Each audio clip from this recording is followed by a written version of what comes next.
News express at 6ಗೆ ಸ್ವಾಗತ. ನಾನು ವಿಸ್ಮಿತಾ ಬೆಳ್ಳಿಯಪ್ಪ. ಚಿತಾಗಾರಗಳೇ ಹೇಳ್ತಿರೋದು ಹೇಗೆ? ಬೆಂಗಳೂರಿನ ಕೊರೋನಾ ಭೀಕರತೆ. ದೆಹಲಿ ವೀಕೆಂಡ್ ಕರ್ಫ್ಯೂ ಬೆನ್ನಲ್ಲೇ ಬೆಂಗಳೂರಿಗೂ ಬೀಳುತ್ತಾ ಬೀಗ. ವೈರಸ್ನಿಂದ ಸ್ಮಶಾನಗಳಾಗಿ ಬದಲಾಯಿತಾ ಬೆಂಗಳೂರಿನ ಆಸ್ಪತ್ರೆಗಳು. ಅಂತ್ಯ ಸಂಸ್ಕಾರಕ್ಕೆ ಕೊರೋನಾ ಮಾಫಿಯಾದ ಪ್ಯಾಕೇಜ್ ಎಷ್ಟು? ಇದೆಲ್ಲವನ್ನ ನೋಡೋಣ. ಕಿಲ್ಲರ್ ಕೊರೋನಾ ಅಬ್ಬರಕ್ಕೆ ಐಟಿ ಸಿಟಿ ಬೆಚ್ಚಿ ಬಿದ್ದಿದ್ದು ಹೇಗೆ? ಅಂತ್ಯ ಸಂಸ್ಕಾರಕ್ಕೆ ಚಿತಾಗಾರಗಳಲ್ಲಿ ಹೆಣಗಾಟ ಪಡ್ತಿರೋದು ಹೇಗೆ? ಕೊರೋನಾ ಕರಾಳತೆ ನಡುವೆಯೂ ಆಂಬ್ಯುಲೆನ್ಸ್ ಚಾಲಕರ ಅಂಧ ದರ್ಬಾರ್ ಹೇಗಿದೆ? ಇದೆಲ್ಲವನ್ನ ನೋಡೋಣ ಬೆಂಗಳೂರು ಸಾವಿನೂರು ನ್ಯೂಸ್ ಎಕ್ಸ್‌ಪ್ರೆಸ್‌ನಲ್ಲಿ. ಬೆಂಗಳೂರಿನಲ್ಲಿ ಹೆಮ್ಮಾರಿ ಕೊರೋನಾ ಅಟ್ಟಹಾಸ ಮೆರೆದಿದ್ದು ಕ್ರೂರಿ ಕೊರೋನಾಗೆ ರಾಜಧಾನಿ ಬೆಂಗಳೂರು ಬಲಿಪೀಠವಾಗ್ತಿದೆ. ಕಿಲ್ಲರ್ ಕೊರೋನಾ ಅಬ್ಬರಕ್ಕೆ ಐಟಿ ಸಿಟಿ ಬೆಂಗಳೂರು ಬೆಚ್ಚಿ ಬಿದ್ದಿದ್ದು ಕೊರೋನಾದ ರೌದ್ರ ರೂಪ ನೋಡಿ ಬೆಂಗಳೂರಿಗೆ ಆಘಾತವಾಗಿದೆ. ಸಾವಿನ ಸುಳಿಯಲ್ಲಿ ಸಿಲುಕಿರೋ ಬೆಂಗಳೂರು ಕೊರೋನಾ ಹೆಮ್ಮಾರಿಯಿಂದಾಗಿ ಸಾವಿನೂರು ಆಗ್ತಿದೆ. ಕ್ಷಣ ಕ್ಷಣಕ್ಕೂ ಜನ ಪ್ರಾಣ ಕಳೆದುಕೊಳ್ತಿರೋದ್ರಿಂದ ಚಿತಾಗಾರದಲ್ಲೂ ಹೆಣಗಾಡುವಂತಾಗಿದೆ. ಕೊರೋನಾ ಸೋಂಕಿನ ಆರ್ಭಟ ಹೆಚ್ಚಾದಂತೆ ಬೆಂಗಳೂರಿನ ಚಿತಾಗಾರಗಳಲ್ಲಿ ಹೆಣಗಾಟ ಶುರುವಾಗಿದೆ. ಸುಮನಹಳ್ಳಿಯ ಚಿತಾಗಾರದಲ್ಲಿ ಅಂತ್ಯ ಸಂಸ್ಕಾರಕ್ಕೂ ಕ್ಯೂ ನಿಲ್ಲುವಂತಾಗಿದೆ. ಚಿತಾಗಾರದ ಎದುರು ಆಂಬ್ಯುಲೆನ್ಸ್ಗಳು ಸಾಲುಗಟ್ಟಿ ನಿಂತಿದ್ವು. ಬೆಂಗಳೂರಿನಲ್ಲಿ ನಿನ್ನೆ ಒಂದೇ ದಿನ 23 ಸೋಂಕಿತರು ಮೃತಪಟ್ಟಿದ್ದು ಒಂದು ಶವ ಸುಡೋಕೆ 1 ರಿಂದ 1.5 ಗಂಟೆ ಬೇಕಾಗಿದೆ. ಬೆಂಗಳೂರಿನಲ್ಲಿ ಕೊರೋನಾದಿಂದ ಮೃತಪಟ್ಟವರ ಸಂಸ್ಕಾರಕ್ಕೂ ಸಂಕಷ್ಟ ಎದುರಾಗಿದೆ. ಚಿತಾಗಾರಗಳೇ ಬೆಂಗಳೂರಿನ ಕೊರೋನಾ ಭೀಕರತೆ ಹೇಳ್ತಿದ್ದು ಚಿತಾಗಾರದ ಎದುರು ಸಾಲು ಸಾಲು ಆಂಬ್ಯುಲೆನ್ಸ್ಗಳು ನಿಂತಿದ್ದು ಅಂತ್ಯ ಸಂಸ್ಕಾರಕ್ಕೆ ಗಂಟೆಗಟ್ಟಲೆ ಕಾಯಬೇಕಿದೆ. ಚಿತಾಗಾರದ ಆವರಣದಲ್ಲೇ ಮೃತದೇಹ ಇಟ್ಟು ಸಂಬಂಧಿಕರು ಕಾಯುತ್ತಿದ್ದು ಬೆಂಗಳೂರಿನ ಚಿತಾಗಾರಗಳ ಸ್ಥಿತಿ ಯಾರೂ ಊಹಿಸೋಕೆ ಅಸಾಧ್ಯವಾಗಿದೆ. ಚಿತಾಗಾರಗಳಲ್ಲಿ ದಫನ್ ಹೆಚ್ಚಾಗ್ತಿರುವುದರಿಂದ ಮೃತಪಟ್ಟವರ ಸಂಬಂಧಿಕರಿಗೆ ಹೊಸ ಧರ್ಮ ಸಂಕಟ ಎದುರಾಗಿದೆ. ಬೆಂಗಳೂರಿನಲ್ಲಿ ಕೊರೋನಾದಿಂದ ಮೃತಪಟ್ಟವರ ಸಂಖ್ಯೆ ಹೆಚ್ಚಾಗುತ್ತಿದ್ದು ಚಿತಾಗಾರಗಳಲ್ಲಿ ಅಂತ್ಯ ಸಂಸ್ಕಾರ ನಡೆಸಲಾಗ್ತಿದೆ. ಆದರೆ ಚಿತಾಭಸ್ಮ ನಮ್ಮವರದ್ದ ಇಲ್ಲ ಬೇರೆಯವರದ್ದ ಅನ್ನೋ ಗೊಂದಲ ಎದುರಾಗಿದ್ದು ಹೆಸರು ನಿಮ್ಮವರದ್ದೇ ಇದ್ರೆ ಅದು ನಿಮ್ದೇ ಅಂತ ಚಿತಾಗಾರ ಸಿಬ್ಬಂದಿ ಹೇಳುತ್ತಿದ್ದಾರಂತೆ. ಹೀಗಾಗಿ ಗೊಂದಲದಲ್ಲೇ ಚಿತಾಭಸ್ಮವನ್ನು ತೆಗೆದುಕೊಂಡು ಬರ್ತಿದ್ದಾರೆ. ಕೊರೋನಾ ಮೃತ್ಯುಕೂಪದ ನಡುವೆಯೂ ಕೋವಿಡ್ ಹೆಸರಲ್ಲಿ ಆಂಬ್ಯುಲೆನ್ಸ್ ಚಾಲಕರು ಅಂಧ ದರ್ಬಾರ್ ಮಾಡಿರೋ ಆರೋಪ ಕೇಳಿ ಬಂದಿದೆ. ಹಣ ಕೊಟ್ಟರೆ ಅಷ್ಟೇ ಅಂತ್ಯ ಸಂಸ್ಕಾರ ಮಾಡ್ತಾರೆ ಅಂತ ಮೃತ ಕೊರೋನಾ ಸೋಂಕಿತರ ಕುಟುಂಬದವರು ಆರೋಪಿಸಿದ್ದು ಆಸ್ಪತ್ರೆಯಿಂದ ಮೃತದೇಹ ಸ್ಥಳಾಂತರಿಸಿ ಚಿತಾಗಾರದಲ್ಲಿ ಅಂತ್ಯ ಸಂಸ್ಕಾರ ನಡೆಸೋಕೆ ಖಾಸಗಿ ಆಂಬ್ಯುಲೆನ್ಸ್ಗಳು 20 ರಿಂದ 30 ಸಾವಿರ ಚಾರ್ಜ್ ಮಾಡ್ತಿದ್ದಾರೆ ಅಂತ ಆಕ್ರೋಶ ವ್ಯಕ್ತಪಡಿಸಿದ್ದಾರೆ.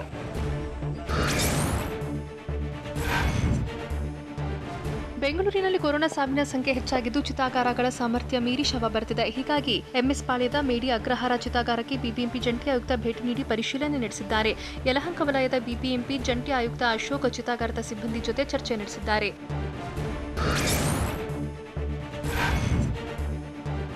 ರಾಜಧಾನಿಯಲ್ಲಿ ದಿನೇ ದಿನೇ ಕೊರೋನಾ ಅಬ್ಬರ ಕೈಮೀರುತ್ತಿದ್ದು ಬೆಂಗಳೂರಿನ ಆಸ್ಪತ್ರೆಗಳಲ್ಲಿ ಬೆಡ್ಗಳಿಗೂ ಬರ ಶುರುವಾಗಿದೆ. ಒಂದೆಡೆ ಕೊರೋನಾ ಮರಣ ಮೃದಂಗ ಬಾರಿಸುತ್ತಿದ್ರೆ ಇನ್ನೊಂದೆಡೆ ಬೆಡ್ ಬಡಿದಾಟ ನಡೀತಾ ಇದೆ. ಆಸ್ಪತ್ರೆಯಲ್ಲಿ ಬೆಡ್ಗಳು ಸಿಗದೆ ಕೊರೋನಾ ಸೋಂಕಿತರು ಸಂಕಷ್ಟಕ್ಕೆ ಸಿಲುಕಿದ್ದು ಬೆಂಗಳೂರಿನ ಆಸ್ಪತ್ರೆಗಳಲ್ಲಿರುವ ಬೆಡ್ಗಳೆಲ್ಲ ಸಂಪೂರ್ಣ ಭರ್ತಿಯಾಗಿದೆ. ಬೆಂಗಳೂರಿನ ಆಸ್ಪತ್ರೆಗಳಲ್ಲಿ ಬೆಡ್ಗಳಿಗೆ ಪರದಾಟ ಶುರುವಾಗಿದೆ. ಸೋಂಕಿತರ ಸಂಖ್ಯೆ ಹೆಚ್ಚಾಗಿದ್ದು ಬೆಡ್ಗಳ ಸಂಖ್ಯೆ ಮಾತ್ರ ಕಡಿಮೆ ಇದೆ. ಸರ್ಕಾರಿ ಆಸ್ಪತ್ರೆಗಳಲ್ಲಿ ಒಟ್ಟು 855 ಬೆಡ್ಗಳ ವ್ಯವಸ್ಥೆ ಇದ್ದು ಈ ಪೈಕಿ 772 ಬೆಡ್ಗಳು ಭರ್ತಿಯಾಗಿವೆ. ಸರ್ಕಾರಿ ಆಸ್ಪತ್ರೆಗಳಲ್ಲಿ ಕೇವಲ 83 ಬೆಡ್ಗಳು ಖಾಲಿ ಇದ್ದು ಸರ್ಕಾರಿ ಮೆಡಿಕಲ್ ಕಾಲೇಜಲ್ಲಿ 400ರ ಪೈಕಿ 397 ಬೆಡ್ಗಳು ಫುಲ್ ಆಗಿದ್ದು 3 ಬೆಡ್ ಖಾಲಿ ಇದೆ.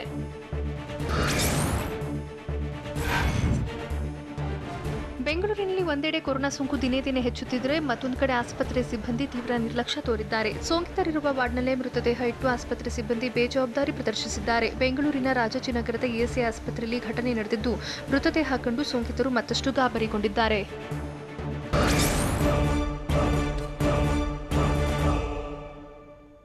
ಸರ್ವಪಕ್ಷ ಸಭೆ ಬಗ್ಗೆ ಎಚ್ಡಿಕೆ ಹೇಳಿದ್ದೇನು? 1 ರಿಂದ 9ನೇ ತರಗತಿ ಮಕ್ಕಳಿಗೆ ಪರೀಕ್ಷೆ ನಡೆಯುತ್ತಾ ಇಲ್ವಾ? ಸಿಎಂ ತವರು ಜಿಲ್ಲೆಯಲ್ಲೇ ಲಸಿಕೆಗೆ ಕೊರತೆ ಎದುರಾಗಿದ್ದು ಹೇಗೆ? ಇದೆಲ್ಲವನ್ನ ನೋಡೋಣ ಕೊರೋನಾ ಅಲರ್ಟ್ ನ್ಯೂಸ್ ಎಕ್ಸ್‌ಪ್ರೆಸ್‌ನಲ್ಲಿ.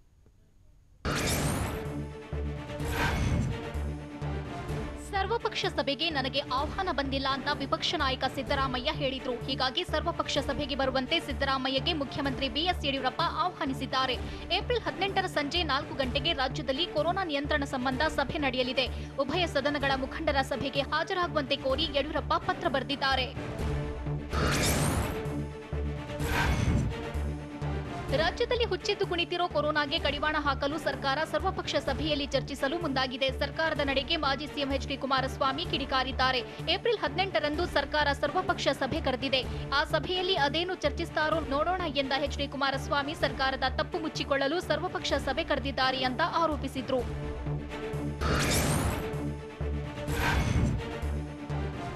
ಬಿಜೆಪಿ ನಾಯಕರ ವಿರುದ್ಧ ಮಾಜಿ ಸಿಎಂ ಎಚ್ ಡಿ ಕುಮಾರಸ್ವಾಮಿ ಕಿಡಿಕಾರಿದ್ದಾರೆ. ಬಿಜೆಪಿ ನಾಯಕರಿಗೆ ಜನರ ಜೀವದ ಬಗ್ಗೆ ಕಾಳಜಿ ಇಲ್ಲ, ಕೊರೋನಾ ಹೆಚ್ಚಾಗ್ತಿದ್ರೂ ರ್ಯಾಲಿಗಳನ್ನ ಮಾಡ್ತಿದ್ದಾರೆ ಅಂತ ಬೀದರ್ ಜಿಲ್ಲೆಯ ಬಸವ ಕಲ್ಯಾಣದಲ್ಲಿ ಎಚ್ ಡಿ ಕುಮಾರಸ್ವಾಮಿ ವಾಗ್ದಾಳಿ ನಡೆಸಿದ್ರು.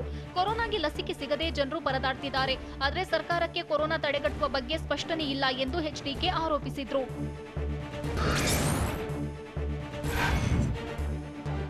1ರಿಂದ 9ನೇ ತರಗತಿವರೆಗಿನ ವಿದ್ಯಾರ್ಥಿಗಳಿಗೆ ಪರೀಕ್ಷೆ ನಡೆಸುವ ಬಗ್ಗೆ 2 ದಿನಗಳಲ್ಲಿ ಅಂತಿಮ ತೀರ್ಮಾನ ಮಾಡಲಾಗುವುದು ಅಂತ ಶಿಕ್ಷಣ ಸಚಿವ ಸುರೇಶ್ ಕುಮಾರ್ ಹೇಳಿದ್ದಾರೆ.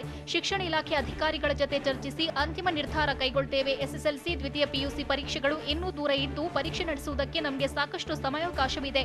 ಹೀಗಾಗಿ ಪರೀಕ್ಷೆ ನಡೆಸುವ ಬಗ್ಗೆ ಈಗಲೇ ನಿರ್ಧರಿಸಲು ಆಗಲ್ಲ ಅಂತ ಸುರೇಶ್ ಕುಮಾರ್ ಹೇಳಿದ್ರು.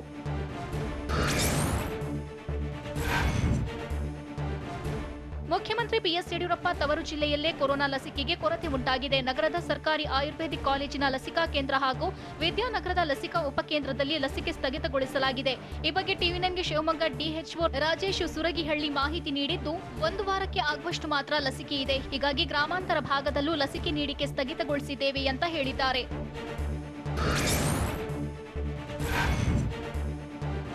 ಕಿಲ್ಲರ್ ಕೊರೋನಾ ಭಾರತದಲ್ಲಿ ಬಣ್ಣ ಬದಲಾಯಿಸಿದೆ. ದೇಶದಲ್ಲಿ ರೂಪಾಂತರಗೊಂಡ ಕೊರೋನಾ ವೈರಸ್ ಪತ್ತೆಯಾಗಿದ್ದು B1617 ಅಂತ ಹೆಸರಿಡಲಾಗಿದೆ. ಡಬಲ್ ರೂಪಾಂತರಗೊಂಡ ಕೋವಿಡ್ ವೈರಸ್ ಪತ್ತೆ ಬಗ್ಗೆ national centre for disease control ಮಾಹಿತಿ ನೀಡಿದೆ. ಮಹಾರಾಷ್ಟ್ರದಲ್ಲಿ 220 ಜನರ ಸ್ಯಾಂಪಲ್ ಪರೀಕ್ಷೆ ನಡೆಸಿದ್ದು, ಈ ಪೈಕಿ 61% ಜನರಲ್ಲಿ ಹೊಸ ವೈರಸ್ ದೃಢಪಟ್ಟಿದೆ.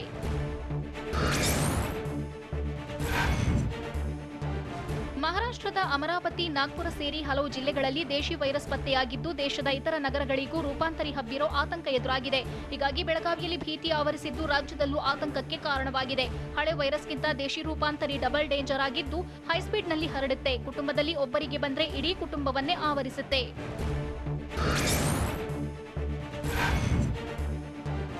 ದೇಶದ ವಾಣಿಜ್ಯ ರಾಜಧಾನಿ ಮುಂಬೈ ಸ್ಥಿತಿ ಘನಘೋರವಾಗಿದ್ದು, ಕೊರೋನಾ ಅಟ್ಟಹಾಸಕ್ಕೆ ಮುಂಬೈ ಆಸ್ಪತ್ರೆಗಳೆಲ್ಲ ಫುಲ್ ಆಗಿದೆ.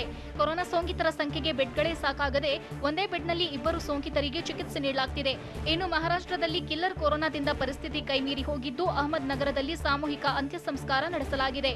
ಒಂದೇ ಕಡೆ 42 ಮಂದಿಯ ಅಂತ್ಯ ಸಂಸ್ಕಾರ ನೆರವೇರಿಸಲಾಗಿದೆ.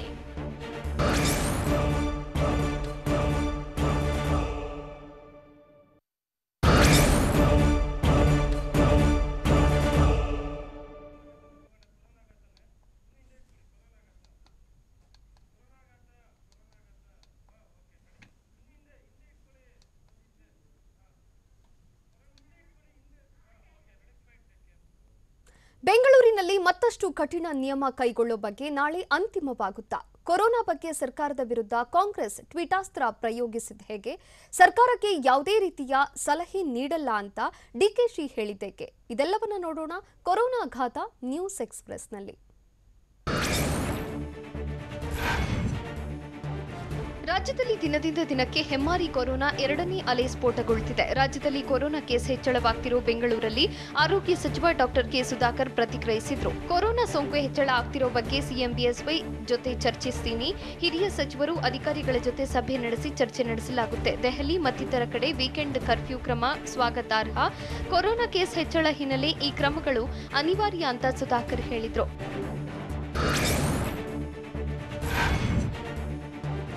ಕುಂಭಮೇಳಕ್ಕೆ ಹೋಗಿ ಬಂದವರಿಗೆ ಕೋವಿಡ್ ಪರೀಕ್ಷೆ ಕಡ್ಡಾಯವಾಗಿದೆ ಅಂತ ಬೆಂಗಳೂರಲ್ಲಿ ಆರೋಗ್ಯ ಸಚಿವ ಡಾಕ್ಟರ್ ಕೆ ಸುಧಾಕರ್ ಹೇಳಿದ್ರು. ನಮ್ಮ ರಾಜ್ಯದಿಂದ ಹಲವರು ಕುಂಭಮೇಳದ ಪವಿತ್ರ ಸ್ಥಾನಕ್ಕೆ ಹೋಗಿದ್ದಾರೆ. ಕುಂಭಮೇಳದಲ್ಲಿ ಕೊರೋನಾ ಹೆಚ್ಚಿರೋದು ಕಂಡು ಬಂದಿದೆ. ಕರ್ನಾಟಕಕ್ಕೆ ಬಂದ ಮೇಲೆ ಅವರು ಪ್ರತ್ಯೇಕವಾಗಿದ್ದು ಟೆಸ್ಟ್ ಮಾಡಿಸಲಿ. ಕೊರೋನಾ ನೆಗೆಟಿವ್ ಬಂದ್ರೆ ಸರಿ, ಇಲ್ಲವಾದ್ರೆ ಚಿಕಿತ್ಸೆ ಪಡೀರಿ ಅಂತ ಸುಧಾಕರ್ ಮನವಿ ಮಾಡಿದ್ರು.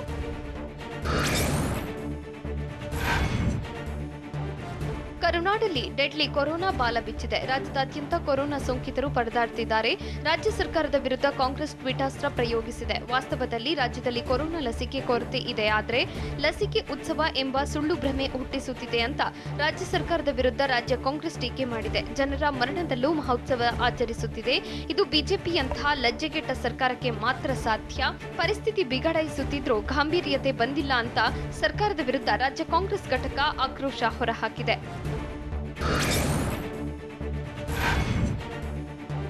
ರಾಜ್ಯವೇ ಸ್ಮಶಾನವಾಗುವ ದಿಕ್ಕಿನಲ್ಲಿ ಸಾಗುತ್ತಿದ್ರೂ ಲಜ್ಜೆಗೆಟ್ಟ ರಾಜ್ಯ ಸರ್ಕಾರ ತನ್ನ ಹಳೆ ವರಸೆ ಮುಂದುವರೆಸಿದೆ ಅಂತ ರಾಜ್ಯ ಕಾಂಗ್ರೆಸ್ ಟ್ವೀಟ್ ಮೂಲಕ ಆಕ್ರೋಶ ಹೊರಹಾಕಿದೆ.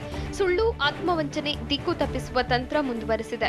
ರಾಜ್ಯದಾದ್ಯಂತ ಕೊರೋನಾ ಲಸಿಕೆ ಕೊರತೆ ಎದುರಾಗಿದೆ. ಈ ಸಮರೋಪಾದಿಯಲ್ಲಿ ಸರ್ಕಾರ ಕ್ರಮ ಕೈಗೊಳ್ಳಬೇಕಿತ್ತು. ಆದರೆ ರಾಜ್ಯ ಸರ್ಕಾರ ಮೂರು ಬಿಟ್ಟು ಸುಳ್ಳು ಹೇಳ್ತಿದೆ ಅಂತ ಟ್ವೀಟ್ ಮೂಲಕ ರಾಜ್ಯ ಸರ್ಕಾರದ ವಿರುದ್ಧ ಕಾಂಗ್ರೆಸ್ ಕಿಡಿಕಾರಿದೆ.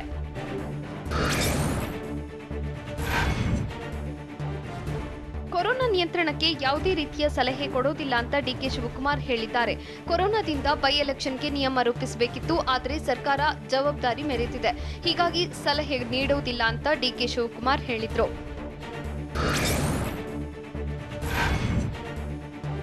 ಕೊರೋನಾ ಸೋಂಕಿತರ ಪ್ರಾಣ ಉಳಿಸೋ ಸಂಜೀವಿನಿ ರೆಮ್ಡಿಸಿವಿಯರ್ ಸಿಗದೆ ಸೋಂಕಿತರು ಪರದಾಡ್ತಿದ್ದಾರೆ. ಆದರೆ ಕಾಳಸಂತೆಯಲ್ಲಿ ರೆಮ್ಡಿಸಿವಿಯರ್ ಮಾರಾಟವಾಗಿರೋ ಬಗ್ಗೆ ಹರ್ಷ ಆಸ್ಪತ್ರೆಯ ಮುಖ್ಯಸ್ಥರು ಸಿಎಂ ಬಿಎಸ್ವೈಗೆ ದೂರು ನೀಡಿದ್ದಾರೆ.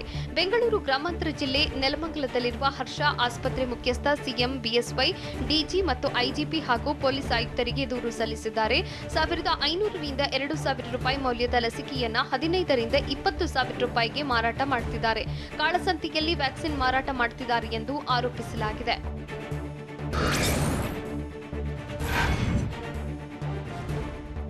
ರಾಷ್ಟ್ರ ರಾಜಧಾನಿ ದೆಹಲಿಯಲ್ಲಿ ಹೆಮ್ಮಾರಿ ಕೊರೋನಾ ಅಟ್ಟಹಾಸ ಮೆರೆದಿದೆ. ಕೊರೋನಾ ಎರಡನೇ ಅಲೆಯನ್ನ ಕಟ್ಟಿಹಾಕಲು ದೆಹಲಿಯಲ್ಲಿ ರಾತ್ರಿ 10 ಗಂಟೆಯಿಂದ ಬೆಳಗ್ಗೆ 6 ಗಂಟೆವರೆಗೆ ವೀಕೆಂಡ್ ಕರ್ಫ್ಯೂ ಜಾರಿ ಮಾಡಲಾಗಿದೆ. ದೆಹಲಿ ಸಿಎಂ ಅರವಿಂದ್ ಕೇಜ್ರಿವಾಲ್ ಘೋಷಣೆ ಮಾಡಿದ್ದಾರೆ. ವೀಕೆಂಡ್ ಕರ್ಫ್ಯೂ ವೇಳೆ ಮಾರ್ಕೆಟ್, ಮಾಲ್ ಹಾಗೂ ಜಿಮ್ಗಳನ್ನು ಬಂದ್ ಮಾಡಲಾಗಿದೆ. ಇನ್ನು ಥಿಯೇಟರ್ಗಳಲ್ಲಿ 30% ಆಸನ ಭರ್ತಿಗೆ ಅವಕಾಶವನ್ನ ನೀಡಲಾಗಿದೆ. ಹೋಟೆಲ್, ರೆಸ್ಟೋರೆಂಟ್ನಲ್ಲಿ ಪಾರ್ಸೆಲ್ಗೆ ಅವಕಾಶ ನೀಡಲಾಗಿದೆ.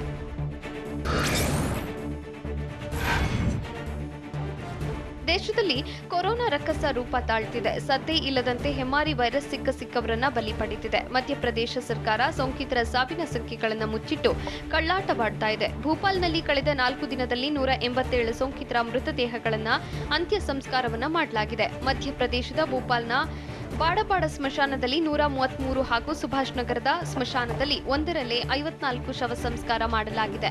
ಆದರೆ ದಾಖಲೆಗಳಲ್ಲಿ 5 ಮಾತ್ರ ಮೃತಪಟ್ಟಿರುವುದಾಗಿ ಮಾಹಿತಿ ನೀಡಲಾಗಿದೆ.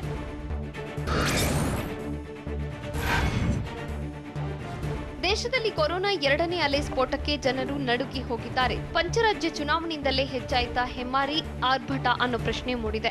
ದೇಶದಾದ್ಯಂತ ವೈರಸ್ ಉಗ್ರ ರೂಪಕ್ಕೆ ಚುನಾವಣೆಯೇ ಕಾರಣನಾ? ಮಾಸ್ಕ್, ದೈಹಿಕ ಅಂತರವಿಲ್ಲದೆ ಭರ್ಜರಿ ಪ್ರಚಾರ ನಡೆಸಿದ್ದೇ ಮುಳುವಾಯ್ತಾ? ಲಕ್ಷಾಂತರ ಜನರನ್ನ ಸೇರಿಸಿ ಭರ್ಜರಿ ಕ್ಯಾಂಪೇನ್ ಮಾಡಿದ್ದೇ ಕೊರೋನಾ ಬಾಂಬ್ ಸ್ಫೋಟಕ್ಕೆ ಕಾರಣವಾಯ್ತಾ ಅನ್ನೋ ಆತಂಕ ಹೆಚ್ಚಾಗಿದೆ. ಯಾಕಂದ್ರೆ ಚುನಾವಣಾ ರಾಜ್ಯಗಳಲ್ಲಿ ಮಹಾಮಾರಿ ಕೊರೋನಾ ರಣಕ್ಕೆ ಹಾಕ್ತಿದೆ.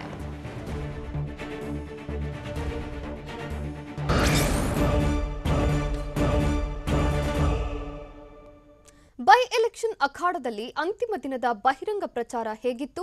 ರೋಡ್ ಶೋ ಅರ್ಧಕ್ಕೆ ಮೊಟಕುಗೊಳಿಸಿದ್ದೇಕೆ ಸಿಎಂ ಬಿಎಸ್ವೈ? ಚುನಾವಣಾ ಅಧಿಕಾರಿಗಳಿಗೆ ಕಾಂಗ್ರೆಸ್ ದೂರು ನೀಡಿದ್ದೇಕೆ? ಇದೆಲ್ಲವನ್ನ ನೋಡೋಣ ಮಿನಿ ವಾರ್ ನ್ಯೂಸ್ ಎಕ್ಸ್‌ಪ್ರೆಸ್‌ನಲ್ಲಿ.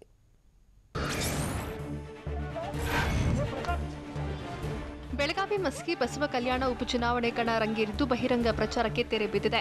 ನಾಳೆಯಿಂದ ಅಭ್ಯರ್ಥಿಗಳು ಮನೆ ಮನೆ ಪ್ರಚಾರ ಕೈಗೊಳ್ಳಲಿದ್ದು ಮತದಾರರನ್ನ ಸೆಳೆಯೋಕೆ ಮತ ಶಿಕಾರಿ ನಡೆಸಲಿದ್ದಾರೆ. 3 ಕ್ಷೇತ್ರಗಳಿಗೆ ಶನಿವಾರ ಮತದಾನ ನಡೆಯಲಿದ್ದು ಭಾರೀ ಕುತೂಹಲ ಮೂಡಿಸಿದೆ.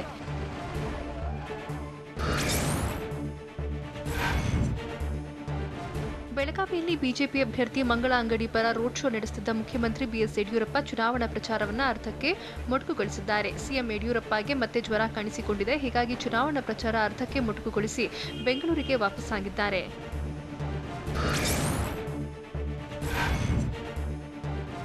ಮಸ್ಕಿ ವಿಧಾನಸಭಾ ಕ್ಷೇತ್ರದ ಬೈ ಎಲೆಕ್ಷನ್ ಅಖಾಡದಲ್ಲಿ ಝಣಝಣ ಕಾಂಚಾಣ ಸದ್ದು ಮಾಡೋಕೆ ಶುರು ಮಾಡಿದೆ. ಅಕ್ರಮವಾಗಿ 2 ಚೀಲಗಳಲ್ಲಿ ಹಣ ಸಾಗಿಸಿದ್ದಾಗಿ ಮುದಕಲ್ ಪಿಎಸ್ಐ ವಿರುದ್ಧ ಚುನಾವಣಾಧಿಕಾರಿಗೆ ಕಾಂಗ್ರೆಸ್ ನಾಯಕರು ದೂರು ನೀಡಿದ್ದಾರೆ. ಕೆಪಿಸಿಸಿ ಅಧ್ಯಕ್ಷ ಡಿಕೆ ಶಿವಕುಮಾರ್, ಉಗ್ರಪ್ಪ ಸೇರಿದಂತೆ ಹಲವು ಮುಖಂಡರು ಕಂಪ್ಲೇಂಟ್ ಕೊಟ್ಟಿದ್ದಾರೆ.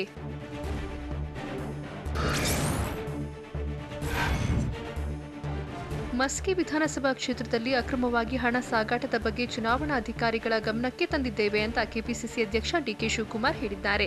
2 ಚೀಲದಲ್ಲಿ 1 ಚೀಲವನ್ನ ಪಿಎಸ್ಐ ಬೇರೆ ಕಡೆ ಸಾಗಿಸಿದ್ದಾರೆ. ಒಂದೊಂದು ಚೀಲದಲ್ಲಿ 25 ಲಕ್ಷ, ಒಟ್ಟು 50 ಲಕ್ಷ ಇತ್ತು. ಆದರೆ ಅಧಿಕಾರಿಗಳು ಮಂಡಕ್ಕಿ ಫ್ಲಾಗ್ ಇತ್ತು ಅಂತಿದ್ದಾರೆ. ಹೀಗಾಗಿ ಸೂಕ್ತ ತನಿಖೆ ಮಾಡಿ ಕ್ರಮ ತೆಗೆದುಕೊಳ್ಳಬೇಕು ಅಂತ ರಾಯಚೂರಿನಲ್ಲಿ ಡಿಕೆಶಿ ಆಗ್ರಹಿಸಿದ್ದಾರೆ.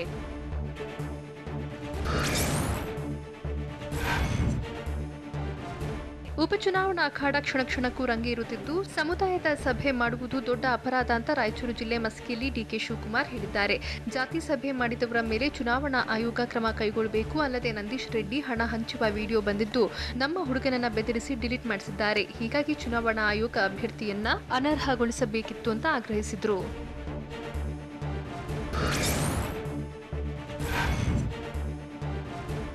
ಮಸ್ಕಿಯಲ್ಲಿ ಕಾಂಗ್ರೆಸ್ ಬಿಜೆಪಿ ನಡುವೆ ಜಿದ್ದಾಜಿದ್ದಿನ ಹೋರಾಟ ನಡೀತಿದ್ದು, ಕಾಂಗ್ರೆಸ್ ಅಭ್ಯರ್ಥಿ ಬಸನಗೌಡ ತುರವಿಹಾಳ್ಗೆ ಗ್ರಾಮಸ್ಥರು ದೇಣಿಗೆ ನೀಡಿದ್ದಾರೆ. ರಾಯಚೂರು ಜಿಲ್ಲೆಯ ಮಸ್ಕಿ ಕ್ಷೇತ್ರದ ಗುಂಡ ಗ್ರಾಮಸ್ಥರು ಸತೀಶ್ ಜಾರಕಿಹೊಳಿ ನೇತೃತ್ವದಲ್ಲಿ ಬಸನಗೌಡ ತುರುವಿಹಾಳ್ಗೆ 75,000 ರೂಪಾಯಿ ದೇಣಿಗೆಯಾಗಿ ಕೊಟ್ಟಿದ್ದಾರೆ.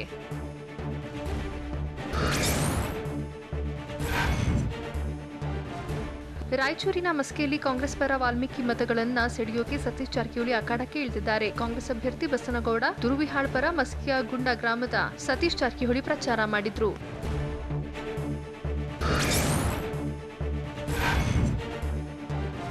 ಬೆಳಗಾವಿ ಲೋಕಸಭಾ ಕ್ಷೇತ್ರದ ಉಪಚುನಾವಣೆಯಲ್ಲಿ ಲಿಂಗಾಯತ ಮತಗಳ ಮೇಲೆ ಕಣ್ಣಿಟ್ಟಿರೋ ಕಾಂಗ್ರೆಸ್ ಅಭ್ಯರ್ಥಿ ಸತೀಶ್ ಜಾರಕಿಹೊಳಿ ದಿಢೀರ್ ಎಂಬಂತೆ ಬಸವಜಯ ಮೃತ್ಯುಂಜಯ ಸ್ವಾಮೀಜಿಯನ್ನ ಭೇಟಿಯಾಗಿದ್ರು. ಬೆಳಗಾವಿಯ ಭಕ್ತರೋರ್ವರ ಮನೆಯಲ್ಲಿದ್ದ ವೇಳೆ ಭೇಟಿಯಾದ ಸತೀಶ್ ಜಾರಕಿಹೊಳಿಗೆ ಶಾಲು ಹೊದಿಸಿ ಜಯ ಮೃತ್ಯುಂಜಯ ಸ್ವಾಮೀಜಿಗಳು ಆಶೀರ್ವಾದ ಮಾಡಿದ್ದಾರೆ.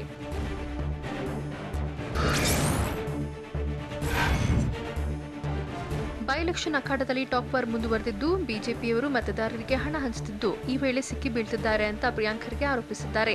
ಬೀದರ್ ಜಿಲ್ಲೆ ಬಸವ ಕಲ್ಯಾಣದಲ್ಲಿ ಮಾತನಾಡಿದ ಅವರು, ಬಿಜೆಪಿ ಕಾರ್ಯಕರ್ತರು ಸಿಕ್ಕಿಬಿದ್ದಾಗ ಬಿಡುವಂತೆ ಸಚಿವರು ಪೊಲೀಸರಿಗೆ ಫೋನ್ ಮಾಡಿ ಹೇಳ್ತಿದ್ದಾರೆ. ಪೊಲೀಸರ ಮೇಲೆ ಸಚಿವರು ಒತ್ತಡ ಹಾಕ್ತಿದ್ದು, ಚುನಾವಣಾ ಆಯೋಗ ಇದನ್ನು ಗಂಭೀರವಾಗಿ ಪರಿಗಣಿಸಬೇಕು ಅಂತ ಹೇಳಿದರು.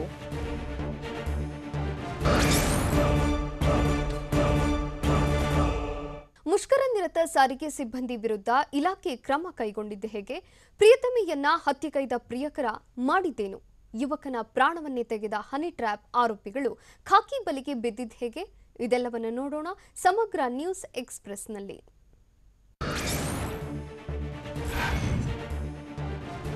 ಹುಬ್ಬಳ್ಳಿ ಗ್ರಾಮಾಂತರ ವಿಭಾಗದ 26 ತರಬೇತಿ ಸರ್ಕಾರಿ ನೌಕರರನ್ನ ವಜಾಗೊಳಿಸಲಾಗಿದೆ. ಕೆಲಸಕ್ಕೆ ಹಾಜರಾಗದ ಕಾರಣ ವಿಭಾಗೀಯ ನಿಯಂತ್ರಣಾಧಿಕಾರಿ ಸಿಬ್ಬಂದಿಯನ್ನ ಸಸ್ಪೆಂಡ್ ಮಾಡಿ ಆದೇಶ ಹೊರಡಿಸಿದ್ದಾರೆ.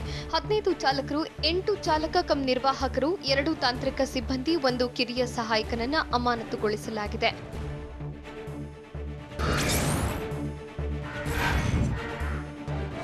ಬಾಗಲಕೋಟೆ ನಿಲ್ದಾಣ ಬಳಿ ಸಾರಿಗೆ ನೌಕರರ ಕುಟುಂಬಸ್ಥರು ನಡೆಸುತ್ತಿರುವ ಹೋರಾಟ 9ನೇ ದಿನಕ್ಕೆ ಕಾಲಿಟ್ಟಿದೆ. ಈ ವೇಳೆ ಮಾತನಾಡಿದ ಮಹಿಳೆಯರು, ಸಾರಿಗೆ ನೌಕರರಿಗೆ ಸಂಬಳ ನೀಡಿ 6ನೇ ವೇತನ ಜಾರಿಗೊಳಿಸಿ ಬೇಡಿಕೆ ಈಡೇರಿಸಿ ಅಂತ ಅಧಿಕಾರಿಯೊಬ್ಬರಿಗೆ ಮಹಿಳೆಯೊಬ್ಬರು ಕಾಲಿಗೆ ಬಿದ್ದಿದ್ದಾಳೆ. ಸರ್ಕಾರಕ್ಕೆ ಅರಿವು ಇದೆಯಾ ಅಂತ ಮತ್ತೊಬ್ಬ ಮಹಿಳೆ ಆಕ್ರೋಶ ಹೊರಹಾಕಿದ್ದಾಳೆ. ಭಿಕ್ಷೆ ಬೇಡುವ ಸ್ಥಿತಿ ಬಂದಿದೆ ಅಂತ ಎಲ್ಲಾ ಮಹಿಳೆಯರು ಅಳಲು ತೋಡಿಕೊಂಡಿದ್ದಾರೆ.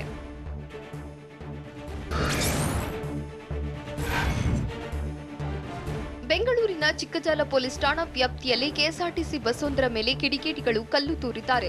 ಹೈದರಾಬಾದ್ನಿಂದ ಬೆಂಗಳೂರಿಗೆ ಬಂದಿದ್ದ ಬಸ್ ಪ್ರಯಾಣಿಕರನ್ನ ಕೆಳಗೆ ಇಳಿಸುವಾಗ ಕಲ್ಲು ಎಸೆದು ದುಷ್ಕರ್ಮಿಗಳು ಎಸ್ಕೇಪ್ ಆಗಿದ್ದಾರೆ. ಕಲ್ಲಿನ ಹೊಡೆತಕ್ಕೆ ಬಸ್ ಹಿಂಬದಿ ಗಾಜು ಸಂಪೂರ್ಣ ಪುಡಿಪುಡಿಯಾಗಿದೆ.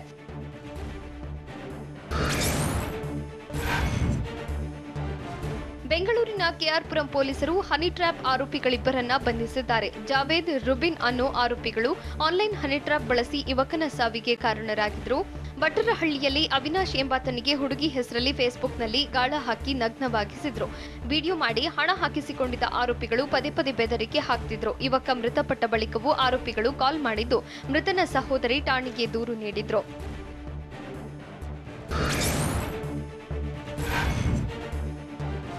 ದೇವನಹಳ್ಳಿ ತಾಲೂಕಿನ ವಿಜಯಪುರದಲ್ಲಿ ಓರ್ವ ಮಹಿಳೆಯ ಚಿನ್ನದ ಸರವನ್ನ ದುಷ್ಕರ್ಮಿಗಳು ದೋಚಿದ್ದಾರೆ. ಧರ್ಮಸ್ಥಳ ಗ್ರಾಮೀಣಾಭಿವೃದ್ಧಿ ಸಂಘದ ಮೇಲ್ವಿಚಾರಕಿ ವಿಜಯಲಕ್ಷ್ಮಿ ಅನ್ನೋರು ಬೈಕ್ನಲ್ಲಿ ಸಂಚರಿಸುತ್ತಿದ್ದಾಗ ಖದೀಮರು ಕೆಳಗೆ ಬೀಳಿಸಿದ್ದಾರೆ. ಬಳಿಕ ಚಾಕು ತೋರಿಸಿ ಬೆದರಿಸಿ ಚಿನ್ನದ ಸರ ದೋಚಿದ್ದಾರೆ. ವಿಜಯಪುರ ಸುತ್ತಮುತ್ತ ಇತ್ತೀಚೆಗೆ ಕಳ್ಳತನ ಹೆಚ್ಚಾಗಿದ್ದು, ಇದೀಗ ನಡೆದ ಘಟನೆಯಿಂದ ಜನ ಬೆಚ್ಚಿಬಿದ್ದಿದ್ದಾರೆ.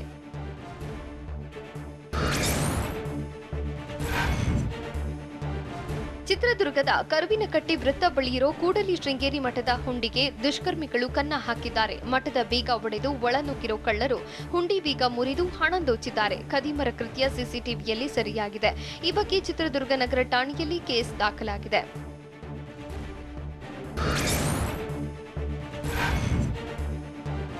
ಚಿತ್ರದುರ್ಗ ಜಿಲ್ಲೆ ಹೊಳಲ್ಕೆರೆ ಪಟ್ಟಣದಲ್ಲಿ ಬೆಸ್ಕಾಂ ಕಚೇರಿಗೆ ರೈತರು ಮುತ್ತಿಗೆ ಹಾಕಿದ್ದಾರೆ.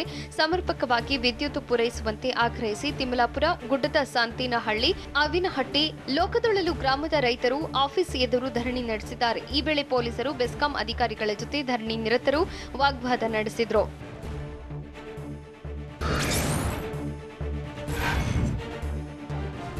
ಯಾದಗಿರಿ ಜಿಲ್ಲೆ ವಡಗೇರಿ ತಾಲೂಕಿನ ಕ್ಯಾತನಾಳದಲ್ಲಿ ಬೈಕ್ ಒಂದು ಹೊತ್ತಿ ಉರಿದಿದೆ. ವಿಪರೀತ ಬಿಸಿಲಿನಿಂದಾಗಿ ರಸ್ತೆ ಬದಿ ನಿಂತಿದ್ದ ಬೈಕ್ಗೆ ವಿಪರೀತ ಬಿಸಿಲಿನಿಂದ ಬೆಂಕಿ ಹೊತ್ತಿದ್ದು ಅಗ್ನಿ ಕೆನ್ನಾಲಿಗೆಗೆ ಸುಟ್ಟು ಕರಕಲಾಗಿದೆ.